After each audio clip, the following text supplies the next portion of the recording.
Hello guys, എല്ലാവർക്കും പുതിയൊരു വീഡിയോയിലേക്ക് സ്വാഗതം. അപ്പൊ ഇന്നത്തെ വീഡിയോയിൽ ഞാൻ പറയാൻ പോകുന്നത് നിലവിൽ ഇപ്പം പണിതുകൊണ്ടിരിക്കുന്ന NH-66 ഉണ്ടല്ലോ. അപ്പൊ ഇതിന്റെ പഴയ റോഡ് ഉണ്ടായിരുന്നു, NH-70 എന്നായിരുന്നു പഴയ പേര്. അത് പിന്നെ NH-66 ആക്കി. അതായത് ഈ ആറുവരിപ്പാത വന്നതിന് ശേഷം അത് NH-66 എന്ന് പേര് മാറ്റിയിട്ടുണ്ട്. അപ്പോൾ ആ NH-70 രണ്ട് വരി റോഡ് ഇപ്പൊ എവിടെയൊക്കെ ഉണ്ട്, എവിടെയൊക്കെ ആറുവരിപ്പാതയായിട്ട് കൂട്ടിച്ചേർത്തു. പഴയ റോഡിന്റെ അവസ്ഥ ഇപ്പൊ എന്താണ്, അതിലൂടെ വാഹനങ്ങൾ കടന്നു പോകുന്നുണ്ടോ, അവിടുത്തെ പാലത്തിന്റെ സ്ഥിതി എന്താണ്, അവിടുത്തെ റോഡിന്റെ അവസ്ഥ എന്താണ് എന്നുള്ളതൊക്കെയാണ് ഇന്നത്തെ വീഡിയോയിൽ ഞാൻ പറയാൻ പോകുന്നത്. അപ്പോൾ വീഡിയോയിലേക്ക് കടക്കാം. കൊയിലാണ്ടി ടൗണിൽ നിന്ന് വരുന്ന സമയത്ത് ഇതാണ് കൊയിലാണ്ടി ടൗണിന്റെ എൻഡ് ആയിട്ട് വരുന്നത്. അതായത് കൊയിലാണ്ടി ടൗണിന് ഈ സ്ഥലം അരങ്ങാടത്ത് എന്ന് പറയും. അപ്പോൾ ഇത് കഴിഞ്ഞ് പഴയ NH-66 ഇവിടെയാണ് ചെങ്ങോട്ടാവ് ബ്രിഡ്ജ് സ്റ്റാർട്ട് ചെയ്യുന്നത്. ഇതാണ് ചെങ്ങോട്ടാവ് ബ്രിഡ്ജ്. അതായത് നമ്മളെ പഴയ NH-66 ബ്രിഡ്ജാണിത്. അപ്പോൾ ഇവിടുന്ന് ലെഫ്റ്റിലൂടെയാണ്, അതായത് റെയില് ക്രോസ് ചെയ്യാതെയാണ് NH-66 പുതിയ NH-66 കടന്നു പോകുന്നത്. അപ്പൊ ഈ ബ്രിഡ്ജിന്റെ അവസ്ഥ നിങ്ങൾക്ക് ഈ വീഡിയോ തന്നെ കണ്ടാൽ മനസ്സിലാവും. മുഴുവൻ എന്താ പറയാ, മുഴുവൻ പാച്ച് വർക്കും കാര്യങ്ങളും, ഒരു വൃത്തിയില്ല. സൈഡിലൊക്കെ നടപ്പാതകളൊക്കെ കണ്ടോ, മുഴുവൻ മണ്ണും പൊടിയും പുല്ലൊക്കെ ആയിട്ട്. ഇത് തീരെ ഒരു മെയിൻറ്റെയിൻ ചെയ്യാറില്ല അവര്. ഒരുപാട് കാലമായി ഇതിങ്ങനെ കിടക്കുന്നു. അത് എന്താ പറയാ, ഒരു പ്രോപ്പറായിട്ട് വർക്ക് ഇവിടെ നടന്നിട്ടില്ല. ഈ ബ്രിഡ്ജിന്റെ അതേപോലെ തന്നെ നന്ദിയിലൊരു ബ്രിഡ്ജുണ്ട്, അതും ഇതേ സെയിം അവസ്ഥ തന്നെയാണ്. തീരെ വർക്ക് നടക്കുന്നത്. കുറെ കുഴികളൊക്കെ കണ്ടോ. അതായത് പോകുന്ന വാഹനങ്ങളൊക്കെ ഇങ്ങനെ കുലുങ്ങിയാണ് പോകാറ്. സ്പീഡ് പോകാൻ കഴിയില്ല. സ്പീഡ് പോയി മറ്റേ പ്രഗ്നന്റ് ആയ ആളുകളൊക്കെ കൊണ്ടൊക്കെ പോകുന്ന സമയത്ത് അത്രയും പതുക്കെ ഇതിലൂടെ പോകാൻ പറ്റുള്ളൂ. ഈ ബ്രിഡ്ജ് ഇവിടുന്ന് ഇങ്ങനെ ഇറങ്ങിക്കഴിഞ്ഞാൽ പിന്നെ നമ്മുടെ ഈ NH-66 പുതിയ NH-66 വർക്ക് നടക്കുന്ന ഇവിടെ സ്റ്റാർട്ട് ചെയ്യുവാണ്. ഇതാണ് ആ ജംഗ്ഷൻ.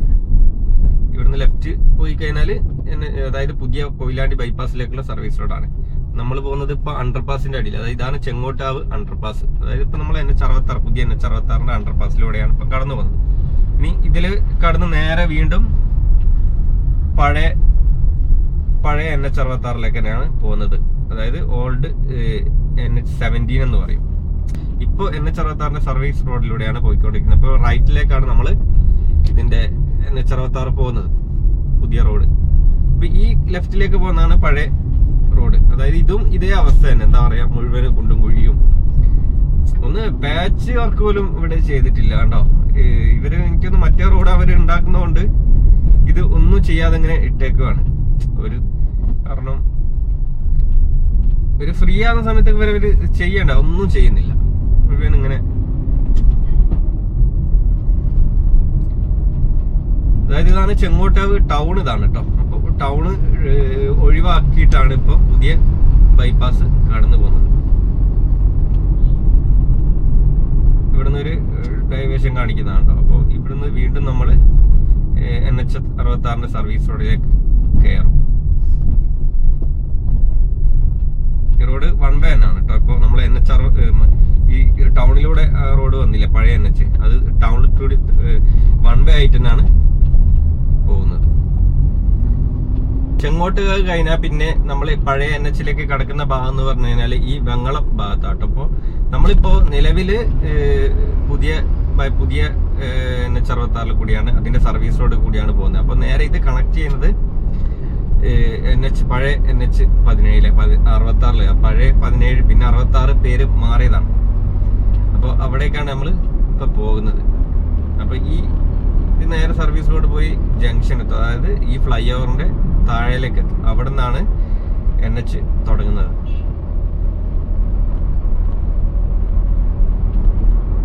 നമ്മളിവിടെ വെങ്ങളം ഫ്ലൈ ഓവറിന്റെ താഴെയിലെത്തി, ജംഗ്ഷനിലെത്തി. അപ്പം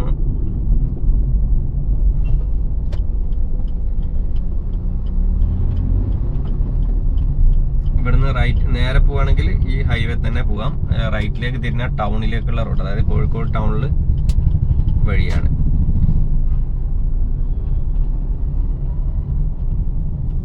ഇവിടുന്ന് നമ്മൾ തിരിഞ്ഞു കഴിഞ്ഞാൽ പിന്നെ ഈ റെയിൽവേ ഓവർബ്രിഡ്ജ് തുടങ്ങും. അതായത് വെങ്ങളം റെയിൽവേ ഓവർബ്രിഡ്ജാണ് ഈ കാണുന്നത്. ഇപ്പം വെങ്ങളം റെയിൽവേ ഓവർ ബ്രിഡ്ജിലേക്ക് കയറി കഴിഞ്ഞാൽ നമുക്ക് ഈ ബ്രിഡ്ജ് കാണുന്ന സമയത്ത് മനസ്സിലാക്കാൻ പറ്റും. അതായത് നല്ല വൃത്തിയിൽ അവര് വർക്കൊക്കെ ചെയ്ത് കഴിഞ്ഞിട്ടുണ്ട്. കാരണം ഇപ്പം കുണ്ടും കുഴിയോ പാച്ച് വർക്കോ ഒന്നുമില്ല. ഫുട്പാത്ത് ആണെങ്കിലും നല്ല അടിപൊളിയിൽ അവര് ചെയ്തിട്ടുണ്ട്. പക്ഷെ നേരത്തെ ചെങ്കോട്ടകാവിന്റെ അവസ്ഥ നമ്മൾ കണ്ടതല്ലേ, അതായത് ഭയങ്കര മോശമായിട്ടാണ് ആ ബ്രിഡ്ജ് കണ്ടത്. ഇതിപ്പോ ഈ അടുത്ത് അവര് ശരിയാക്കിയതാണ്. ഒരു കുഴപ്പമില്ല, നല്ല സുഖമായിട്ട് ഈ ബ്രിഡ്ജിലൂടെ യാത്ര ചെയ്യാം. എന്തായാലും 2 വരിയാണ്.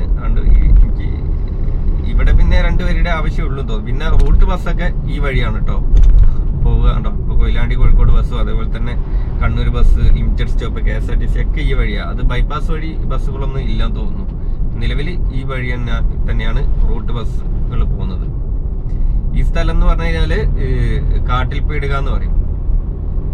കാട്ടിൽപീടിയ ഇവിടെ എന്താ പറയാ, ഇവിടുന്ന് റൈറ്റിലേക്ക് നമ്മൾ കാപ്പാട് ബീച്ചിലേക്കൊക്കെ പോകാനുള്ള വഴിയുണ്ട്. ഇവിടെ നല്ലൊരു വളവ് വരുന്നുണ്ട് കേട്ടോ.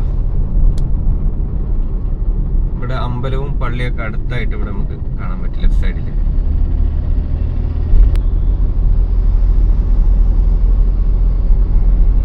നല്ല റോഡുകൾ തന്നെയാ കേട്ടോ ഇവിടെ കാണുന്നതൊക്കെ. എവിടെയും പാച്ച് വർക്കോ കാര്യങ്ങളോ ഒന്നുമില്ല, നല്ല വൃത്തിക്ക് അവര് ചെയ്തിട്ടുണ്ട്. പിന്നെ നമ്മളിനിപ്പോ നേരെ ഈ കോരപ്പുഴ പാലത്തിലേക്ക് കടക്കുകയാണ്, പഴയ NH-ലുള്ള. അപ്പോൾ ഇത് ഈ കോരപ്പുഴ പാലത്തിന്റെ അവസ്ഥ നിങ്ങൾക്ക് ആദ്യമൊക്കെ യാത്ര ചെയ്ത ആളുകൾക്ക് മനസ്സിലാവും. വർഷങ്ങൾക്ക് മുന്നേ ഈ പാലത്തിന്റെ മുന്നേ ഒരു ചെറിയൊരു പാലമായിരുന്നു, ബ്രിട്ടീഷുകാർ നിർമ്മിച്ചൊരു പാലമായിരുന്നു ഇവിടെ ഉണ്ടായിരുന്നത്. അപ്പോൾ അതേപോലെ തന്നെ ഇങ്ങനെ ഈ ഷേപ്പിൽ തന്നെയായിരുന്നു അവർ ചെയ്തത്. ഇങ്ങനെ ആർച്ച് രൂപത്തിലായിരുന്നു അന്നും ചെയ്തത്. പക്ഷെ എന്താ പ്രശ്നം എന്ന് വെച്ച് കഴിഞ്ഞാൽ ഒരുപാട് കാലം ഉപയോഗിച്ചു, അതായത് വർഷം എത്രയോ നൂറ്റാണ്ടുകൾ ഉപയോഗിച്ചിട്ടുണ്ടാവും. അപ്പോൾ അത് ആ റോഡ് എന്ന് പറഞ്ഞു കഴിഞ്ഞാൽ 2 വണ്ടിക്ക് അങ്ങോട്ടും ഇങ്ങോട്ടും കറക്റ്റായിട്ട് നമുക്ക് പോകാൻ പറ്റില്ല, അങ്ങനത്തെ ഒരു അവസ്ഥയായിരുന്നു. അതായത് ഒരു വണ്ടി അവിടെ സ്റ്റോപ്പ് ചെയ്തിട്ടായിരുന്നു മറ്റേ വണ്ടി ഈ ഭാഗത്തുനിന്ന് കടത്തിവിടുക. അതായത് ബസ് ഈ ഭാഗത്ത് സ്റ്റോപ്പ് ചെയ്യും, 1 വേ ആയിട്ടായിരുന്നു അന്ന് കടത്തി വിട്ടിരുന്നത്. കുറെ കാലം നല്ല ബ്ലോക്ക് ഉണ്ടാവും, ഇടയ്ക്ക് വർക്ക് നടക്കും, അങ്ങനെയൊക്കെ ഒരുപാട് നേരം നമ്മൾ മണിക്കൂറുകളൊന്നും ചിലപ്പോൾ ഇവിടെ കാത്തിക്കേണ്ട അവസ്ഥയൊക്കെ വന്നിട്ടുണ്ട്. അപ്പൊ അന്നൊക്കെ പോയ ആളുകൾക്കത് മനസ്സിലാവും. എന്നിട്ട് പിന്നെ ഒരു 4-5 വർഷമായി ഇതിപ്പോ വർക്ക് കഴിഞ്ഞ് ഉദ്ഘാടനം കഴിഞ്ഞു. ഇപ്പൊ നല്ല സുഖമായിട്ട് നമുക്ക് പോകാം. അന്ന് വെങ്ങളം ബൈപ്പാസ് ഓപ്പൺ ആക്കിയതിന് ശേഷമാണ് ഇവരെന്ത് ചെയ്തത്, ഈ ബ്രിഡ്ജ് ക്ലോസ് ചെയ്തിട്ട് വർക്ക് തുടങ്ങിയത്. അതുകൊണ്ട് ഇപ്പോ നല്ല സുഖമായിട്ട് നമുക്ക് യാത്ര ചെയ്യാൻ പറ്റുന്നുണ്ട്. ഇവിടെ മറ്റേ ഓയിലിന്റെ കമ്പനികളൊക്കെ ഉണ്ട് കേട്ടോ.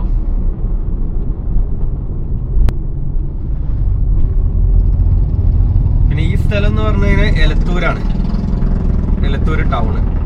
ഇവിടെ റെയിൽവേ സ്റ്റേഷനും കാര്യങ്ങളൊക്കെ ഉണ്ട്. നമുക്ക് ലെഫ്റ്റ് സൈഡിലാണ് റെയിൽവേ സ്റ്റേഷനൊക്കെ വരുന്നത്. ഇവിടെയും റോഡുകളൊക്കെ നല്ല റോഡ് തന്നെയാണ്, എവിടെയും ഒരു കുഴപ്പമില്ല.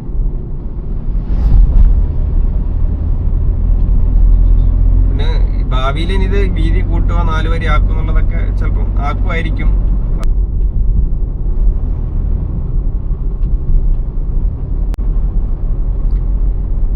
ഇവിടെയാണ് പോലീസ് സ്റ്റേഷനൊക്കെ വരുന്ന, ഈ സ്ഥലത്താണ്.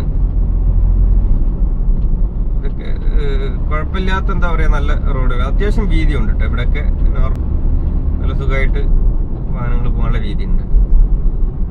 പിന്നെ ഇവിടെ അധികം വലിയ തിരക്കൊന്നും ബ്ലോക്കൊന്നും അങ്ങനെ അനുഭവപ്പെടാറില്ല കേട്ടോ ഈ സമയത്തൊന്നും. തീരെ ഇപ്പം വളരെ കുറേ. ഇപ്പം കൂടുതൽ വാഹനങ്ങളും ബൈപ്പാസ് വഴിയാണ് പോകുന്നത്. ലോങ് വാഹനങ്ങൾ ഇപ്പം കണ്ണൂർ ഭാഗത്തേക്കും അതുപോലെ തന്നെ തൃശ്ശൂർ ഭാഗത്തേക്കൊക്കെ പോകുന്ന വാഹനങ്ങളൊക്കെ, എറണാകുളം ഭാഗത്തൊക്കെ പോകുന്ന വാഹനങ്ങൾ മുഴുവനും ഇപ്പം 6 വരി പുതിയ ബൈപ്പാസിലൂടെ പോകുന്നതുകൊണ്ട്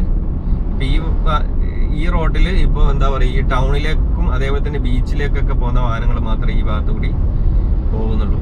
അത് വലിയ ഉപകാരമായി. എന്നിട്ടും അത്യാവശ്യം വാഹനങ്ങൾ ഈ വഴി ഉണ്ട് കേട്ടോ.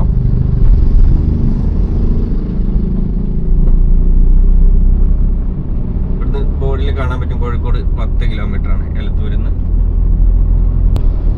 ഈ വീഡിയോ എന്ന് പറഞ്ഞാൽ ജസ്റ്റ് എന്താ പറയാ, ഈ പഴയ NH-ന്റെ അവസ്ഥ, റോഡുകളൊക്കെ കാണിക്കാന്നുള്ള ഉദ്ദേശം മാത്രമേ ഉള്ളൂ കേട്ടോ. ഈ റോഡ് പണ്ടൊക്കെ എന്ന് പറഞ്ഞു കഴിഞ്ഞാല് ഇങ്ങനെ സൈഡിൽ ഫുട്പാത്തും കാര്യങ്ങളൊന്നും ഉണ്ടായിരുന്നില്ല. എന്താ പറയാ, ഒരു നല്ല റോഡല്ലായിരുന്നു. ഇപ്പൊ നല്ല വൃത്തിക്ക് അവര് മുഴുവനായിട്ട് ചെയ്തിട്ടുണ്ട്. ഇവിടെ പാർക്ക്, ചെറിയ പാർക്കും കാര്യങ്ങളൊക്കെ ഉണ്ട്. ഇതിപ്പോ ഈ സ്ഥലം എന്ന് പറഞ്ഞു കഴിഞ്ഞാല് വെങ്ങാലിയാണ് കേട്ടോ സ്ഥലം. ഈ വെങ്ങാലി ഈ സ്ഥലം പുതിയ നിരത്ത്. ഈ പാലം ബംഗാളി പാലമാണ്. ഇവിടുന്ന് റൈറ്റിലേക്ക് പോയി കഴിഞ്ഞാൽ ബീച്ചിലെത്താൻ പറ്റും. ഇതാണ് ബംഗാളി പാലം. നമ്മൾ ബംഗാളി പാലത്തിലേക്കാണ് കയറിയിരിക്കുന്നത്. ഈ പാലം എന്ന് പറഞ്ഞാൽ നമ്മൾ വെങ്ങളം പാലം കണ്ടില്ലേ, അതേപോലെ തന്നെ സെയിം അവസ്ഥ തന്നെ ഇതിന്റെ. അതായത് നല്ല വൃത്തിക്ക് അവര് ചെയ്തിട്ടുണ്ട്. വർക്കുകളൊക്കെ കാര്യങ്ങളൊക്കെ നല്ല റെഡും വൈറ്റിലും പെയിന്റ് അടിച്ച് വെച്ചിട്ടുണ്ട്. പിന്നെ ഫുട്പാത്തിന്റെ വർക്കുകളൊക്കെ നല്ല അടിപൊളി വെച്ചിട്ടുണ്ട്. ഒരു വൃത്തിയോടോ കാര്യങ്ങളൊക്കെ ഇല്ല, നല്ല ക്ലീൻ ആയിട്ട് അവർ കൊണ്ടു നടക്കുന്നുണ്ട്. അത് ഇപ്പോഴത്തെ പുതുമന്റെ അവസ്ഥയാണ്. ഭാവിയിലേക്ക് അങ്ങോട്ടേക്ക് എന്താവും എന്നുള്ളത് അറിയില്ല. നല്ല രീതിയിൽ മെയിൻറ്റെയിൻ ചെയ്ത് കൊണ്ടാണെങ്കിൽ എന്നും ഇതേപോലത്തെ നല്ല വൃത്തിയിൽ അവിടെ നിൽക്കും. ചെങ്ങോട്ടാവ് പാലം പറഞ്ഞ പോലെ അത്ര നീളം ഇല്ല കേട്ടോ ഈ പാലത്തിന്. കുറച്ച് ചെറിയ പാലം. അതേപോലെ തന്നെ വെങ്ങളം പാലവും കുറച്ച് ചെറിയ പാലമാണ്. ഇവിടെ വെച്ച് നന്ദിപ്പാലം ചെങ്ങോട്ടാവ് പാലം നല്ല നീളമുണ്ട്. ഇതിപ്പോ ഇത്രയേ ഉള്ളൂ. ഇവിടെ പാലം ഇവിടെ അവസാനിച്ചു. ഇതാണ് ബംഗാളി ടൗൺ എന്ന് പറയുന്നത്. ചെറിയൊരു ടൗണാണ്. നമ്മളിങ്ങനെ വന്ന സമയത്ത് ചെങ്ങോട്ടാവ് മാത്രമേ റോഡിന് കുറച്ച് പ്രശ്നം കണ്ടിട്ടുള്ളേ. ചെങ്ങോട്ടാവിന് പിന്നെ വെങ്ങളം മുതൽ വരുമ്പോൾ നമ്മൾ എവിടെയും റോഡിലൊരു കുഴിയോ ഒരു പാച്ച് വർക്കോ കാര്യങ്ങളോ നമ്മൾ എവിടെയും കണ്ടിട്ടില്ല എന്നുള്ളതാണ്. ഈ ഭാഗത്തൊന്നും റോഡ് ഒരു കുഴപ്പമോ കാര്യങ്ങളോ. എനിക്കൊന്നും ഇത് പുതിയതായിട്ട് ഇപ്പം വർക്ക് നടന്നതാന്ന് തോന്നുന്നു. അധികമായിട്ടില്ല ടാർ ചെയ്തിട്ട്. അതുകൊണ്ടായിരിക്കും എവിടെയും കുഴിയോ പാച്ച് വർക്കൊന്നും ഇല്ലാത്തത്.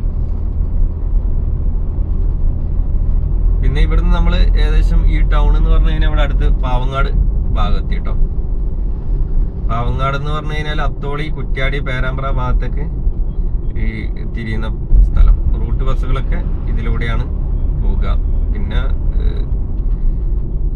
കണ്ണൂരിൽ നിന്ന് തൃശ്ശൂർ ഭാഗത്തു നിന്നൊക്കെ വരുന്ന, മലപ്പുറം അതേപോലെ തന്നെ എയർപോർട്ട് ഭാഗത്ത് നിന്ന് വരുന്ന വാഹനങ്ങളൊക്കെ നേരെ ബൈപ്പാസ് കൂടെ തന്നെ പൂളാടിക്കുന്ന് വഴിയായിരിക്കും കുറ്റ്യാടി അത്തോളി ഭാഗത്തേക്ക് പോവുക. ഇതിപ്പോ റൂട്ട് ബസ്സും കാര്യങ്ങളും എല്ലാം ടൗണിൽ വരുന്ന വാഹനങ്ങളൊക്കെ ഇവിടുന്ന് ലെഫ്റ്റ് എടുത്തിട്ടായിരിക്കും കുറ്റ്യാടി ഭാഗത്തേക്ക് പോകാൻ കഴിയും. ഇതാണ് പാവങ്ങാട് ടൗൺ.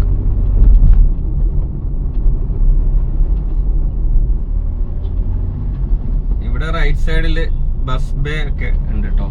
നല്ല വൃത്തിയായിട്ട് അവര് ചെയ്തിട്ടുണ്ട്. നല്ല മെയിൻറ്റെയിൻ ചെയ്ത് കൊണ്ടുപോകുന്നുണ്ട്. പാവങ്ങാട് കഴിഞ്ഞാൽ പിന്നെ ഉള്ളത് പുതിയങ്ങാടിയാണ്.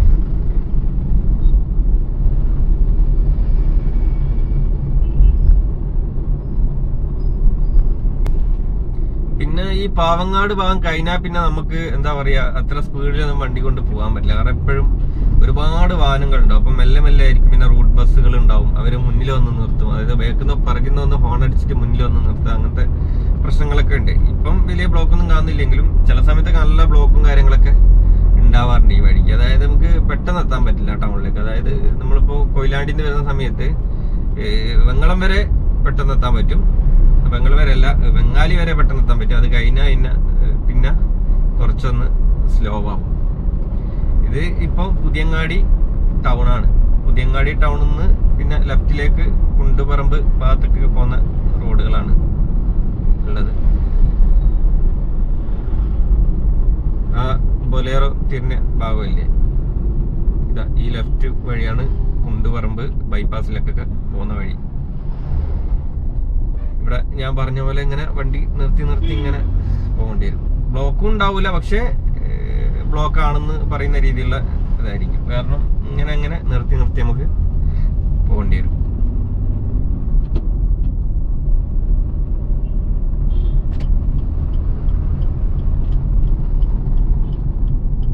നിലവിലിപ്പോ ചെങ്ങോട്ടാവ് മുതൽ പുതിയങ്ങാടി വരെയുള്ള NH-10 2 വരിയുടെ അവസ്ഥയാണ് ഞാൻ ഈ വീഡിയോയിൽ കാണിച്ചു തന്നത്. അപ്പം റോഡ് 2 വരി ആണെങ്കിലും അത്യാവശ്യം കുഴപ്പമില്ലാത്ത കുണ്ടും കുഴിയൊന്നും ഇല്ലാത്ത നല്ല റോഡ് തന്നെയാണ് കേട്ടോ. അപ്പൊ ഇതിലൂടെ ടൗണിലേക്കുള്ള ഒരുപാട് വാഹനങ്ങൾ കടന്നു പോകുന്നുണ്ട്. അപ്പൊ ഈ റോഡ് ഇങ്ങനെ തന്നെ കണ്ടിന്യൂ ചെയ്തു പോകുന്നത് രാമനാട്ടുകര വരെയാണ്.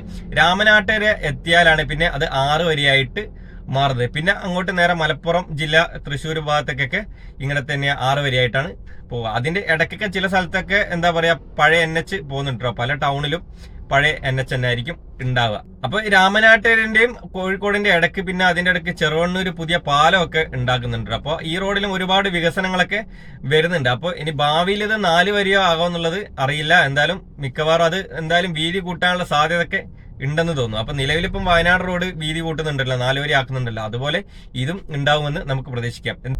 അപ്പോൾ ഇതിന്റെ ബാക്കിയുള്ള അപ്ഡേഷൻസ് ഞാൻ എന്തായാലും പുതിയൊരു വീഡിയോ ആയിട്ട് വരുന്നതായിരിക്കും. എല്ലാവരും ചാനൽ ഒന്ന് സബ്സ്ക്രൈബ് ചെയ്ത് വെക്കുക. എന്തായാലും പുതിയൊരു വീഡിയോയുമായി കാണുന്നതുവരേക്കും ബൈ.